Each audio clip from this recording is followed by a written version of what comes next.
So in this video, I'm going to share with you the one thing that can help improve your financial situation. Because let's be honest, like when it comes to financial literacy, a lot of people struggle with it, right? Everyone knows that, you should be spending less than you make, right? Everyone knows that you should be maintaining a budget, right? These are things that everyone knows, but yet people still have a hard time implementing into their lives. And obviously we all know it's a little bit deeper than that, right? It could be psychological. It could be a lot of things for reasons why. And there's a few factors, right? One thing is education.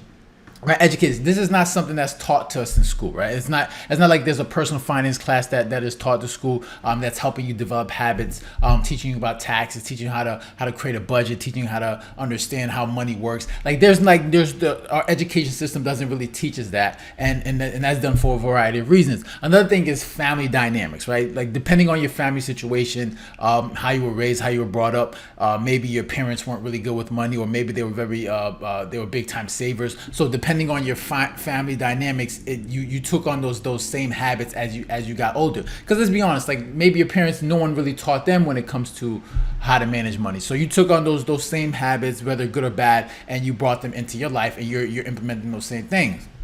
Another thing is media, right? Like media pushes so much, the idea that in order to look wealthy, like you need certain things, right? They create this imagery of, oh, you need to buy a nice house, you need to buy this nice car, you need to buy all these nice clothes, right? They keep us in this mindset that we have to consume as much as possible in order to look a certain way, to become wealthy, to have this certain status in life. And they push this everywhere, whether social media, through advertising.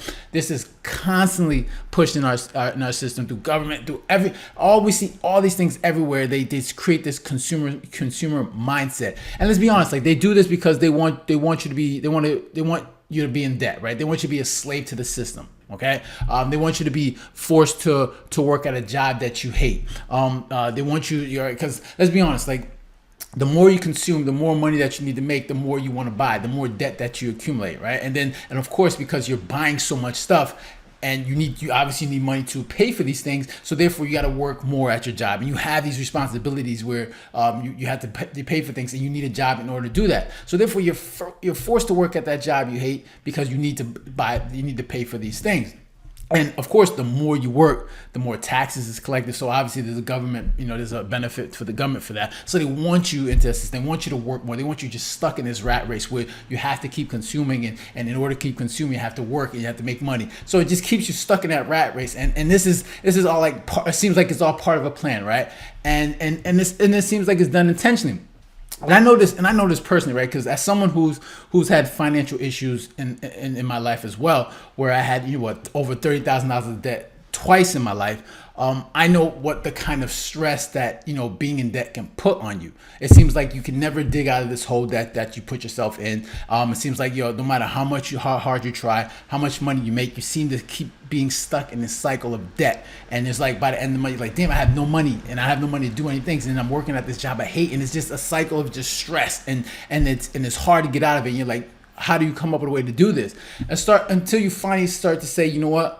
You start to get to a point where you're like, you know what, I'm done with this. And trust me, I'll get soon to one thing that will help you get out of this. I just wanted to make sure I get through this, because I think it's important to understand why we put ourselves in this situation. And I remember when I was in that debt, and it's just like, okay, how do I get out of this? And it got to a point where I said, you know what, all right, I have to be intentional about, I have to force myself to really learn how to, like, all right, be better with money. Right. And then I played this board game where it was cash flow quadrant, where I was like, okay, you put it out in front of you, and you start learning about incomes and expenses, assets and liabilities. And it's when you see out in front of you, and it seems like it's a budget in itself, where you put the math out in front of you, then you start to play the game, and you start developing good habits. And it teaches you so many things, like, all right, about, all right, you want to purchase assets, obviously that's going to make you money. And then as you play the game, you start developing these habits, you start getting an understanding how money works, and then and eventually that light bulb clicks. And I was just like, oh, okay, that makes sense. And this brings me to that one thing that can help improve your financial situation. I'm not sure if I got it from the board game or a book, or I heard someone say it, but the one thing that's always stuck with me when I heard this was like, don't finance anything that doesn't make you money, right?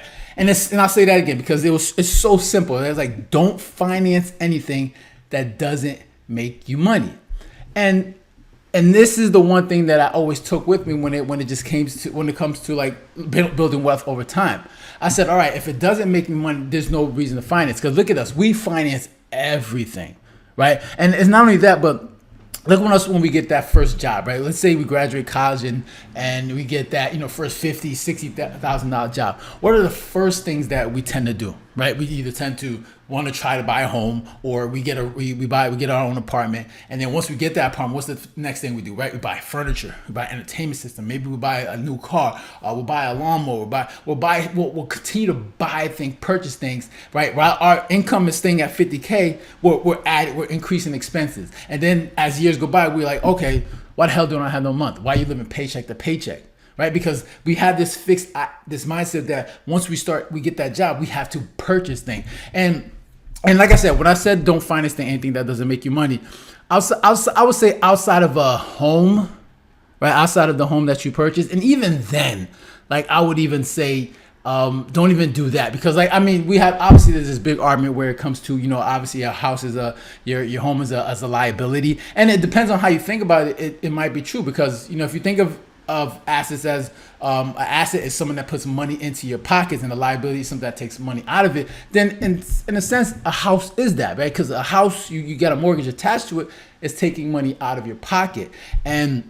But I understand the emotional connection. I know the emotional connection when it comes to buying a home, and how important it is for a lot of people. So I would say outside of buying a home, I wouldn't finance anything that doesn't make it. But even then, I would even if you would say you're to go and buy your first home, right? And I made this mistake when I purchased my first property. I bought a condo. If I could go back, I would, instead of buying a condo, I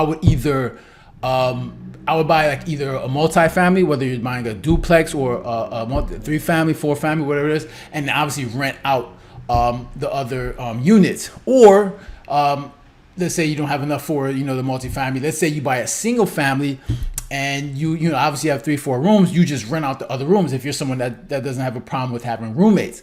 If you have a problem with roommates, then buy a multi-family. But I would focus, if I'm going to buy a property, especially my first property, because let's be honest, like your first property is not going to be your forever home, right? That's not going to be the home that you hopefully live forever and then raise children in, whatever it is going to be. It's going to be like a starter home, even though today starter homes are just non-existent because everything is so expensive. However, if you're going to buy that first property, buy something that's going to create income. Because if you're someone that's young, you're buying your first property, you're coming up, focus on income. If you can focusing on income, it should be the main thing, especially in today's economy where everything is so expensive. Because right now it's just so hard to do anything with a regular job, right? Unless you're making 6 figures, high 6 figures. Everybody's most people make less than 6 figures. So you need to focus on ways to create income. Because like I said, if you're someone that's going to come out of college, whatever, make 50, 60K, your income is going to be fixed for, unless you get the 3-4% raise every year. But you're not going to be making that much money over time. I mean, it's going to take a long time. But as you're doing that, what people tend to do is they increase their expenses over time. So my goal is, like, instead of, you got to have that mentality, like don't finance anything that doesn't make you money. Because you have to develop a mindset of creating income, right? We tend to buy phones, right? We tend to finance our phones. We tend to finance our cars. We tend to finance everything. And I know people out there be like, oh, I'm gonna buy the furniture with there was a promotion where you got 0% APR for 12 to 24 months. See, that's how they get you, right? These people aren't stupid. They know that you're gonna, you do the 12 to 24 month promotion, and then after those 12 to 24 months promotion is, and you're not only doing it with one thing. You're probably buying your furniture with that. You're buying the TV, you're buying the entertainment system, and after those 12 to 24 months happens, emergency pops off, and then all of a sudden you have a bunch of debt where you're financing all this stuff, and then you're trying to wonder why you're living paycheck to paycheck. You're wondering why at the end of the month you got no money.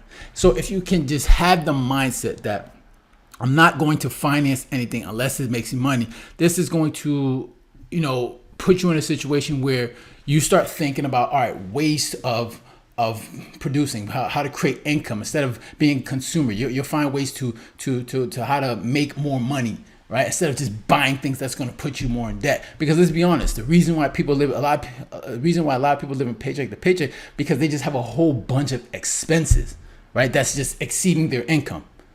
Okay, and this is going to help you focus on finding ways to make more money, because you have to find a way to create more income in this economy, because everything, inflation is ridiculous, right? Like if you're making, right, you probably get maybe a 3-4% raise on your job, but inflation is things are more expensive. Things are like other things, like a year ago was like 5, 10, 15, 20% more expensive. So right there, inflation is exceeding your income.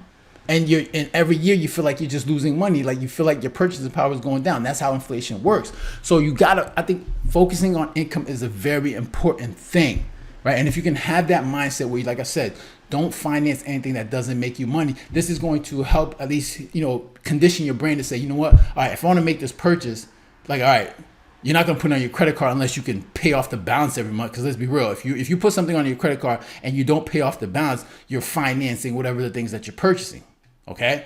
And then obviously your car is another thing you're financing as well. If you just have the mindset that, look, I don't finance anything that doesn't make you money, that's going to help, put you in a situation where, you know what, it's gonna help prevent you put yourself in a bad financial situation. I've always kept that mindset when it comes to buying things that I want. Like if I'm not gonna buy it cash, I'm not gonna finance that thing, because it makes no sense. I'm not paying any interest on anything that's not making me money, right? If you buy a rental property, obviously you get 3, 4, 5% interest rate, but it's your return on investment is 6-7% return every year. Then obviously you're making money on that deal. So, like, you got to have that mindset that if you just say, you know what, if I unless it makes me money, I'm not going to finance anything, it'll help prevent you putting yourself into a bad financial decision. It's something that I've always kept myself that's the mindset I've always kept with me when it comes to doing anything in life, and it's helped me so far, because I